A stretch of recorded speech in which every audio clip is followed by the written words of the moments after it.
All right, I got to do a quick video here on this because this has been bugging me. This is a 2010 Town & Country fourth door lock actuator on the passenger rear door. I hate doing this job. I've done it twice, ripping that whole thing out. I said, screw it, I'm not going to do it.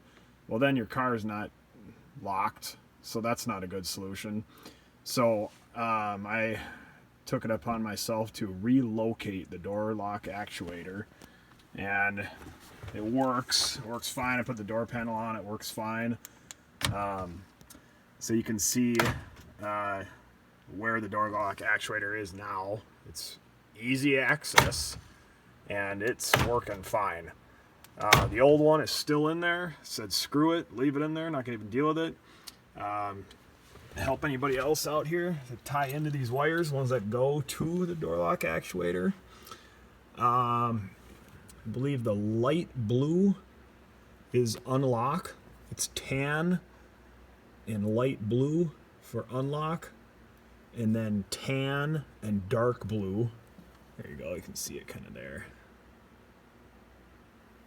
Tan and dark blue for lock. Let me double check that. Yep, so that's right. It's tan and dark blue for lock, and tan and light blue for unlock.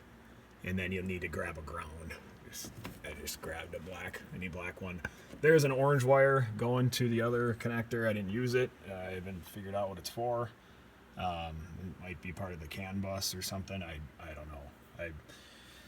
If you want to use that one, go ahead. But what I did here, this is a good location. Don't use too long of screws, or else you're going to scratch your window. Make sure you use short enough screws that just penetrate this shell right here that holds the regulator. But this is where I decided to put it.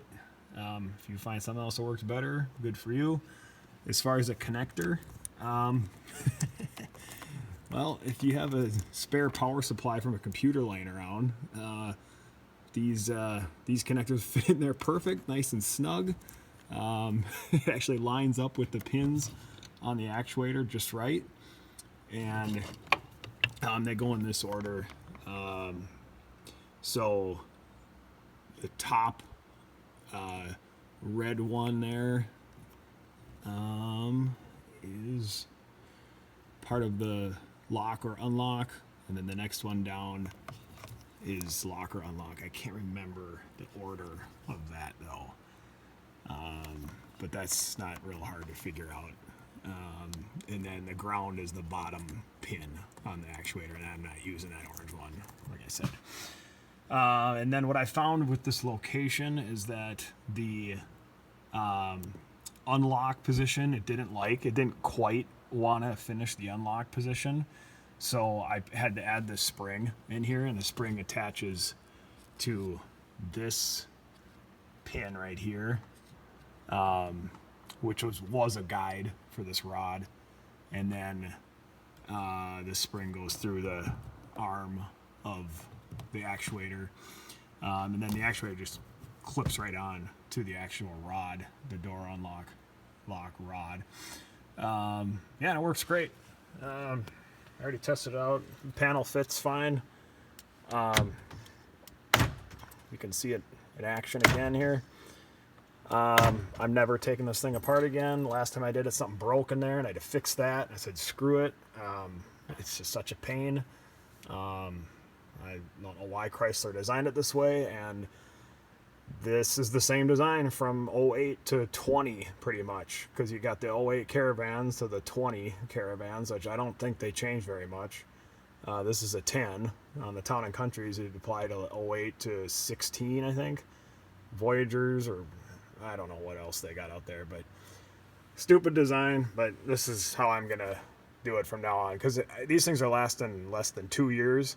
So it takes me 5 minutes to pop a door panel off, and I could replace this, just leave this arm in place and swap out the motor if this one breaks. So hopefully this helps somebody out. This whole thing took me about an hour. I literally just clipped this on here, screwed it in. Figuring out the wires took a little longer, but I did that before I came out here. you know, hopefully this helps somebody out. This will be way easier to fix in the future. So, all right, see you later. All right, one quick follow-up video here. So after putting the panel back on completely and snapping it all together, the rod that you saw with the spring going around it was hitting the ribs on the back of the panel. There's probably on the downward side of that bar, there's, I'd say, 5 or 6 vertical ribs. They're kind of like structural ribs for the door panel, and I did have to grind those off. It was jamming up the my MacGyvered actuator a little bit, and it wasn't locking all the way now, but it is fine now. So I put it on lock. It's locked. Unlock. There we go. So yeah, I just want to follow up with that. I did have to grind that off. And with that though, it's all good, and she's working. I'm gonna keep this van for a while, and I probably put another 2 or 3 of those actuators in, and now it's gonna be a 15-minute job instead of you know, whatever. Just I don't even want to talk or think about doing that actual actuator back there, the relocation. Forget it. Get rid of the car before I fix that thing again. All right, see you later.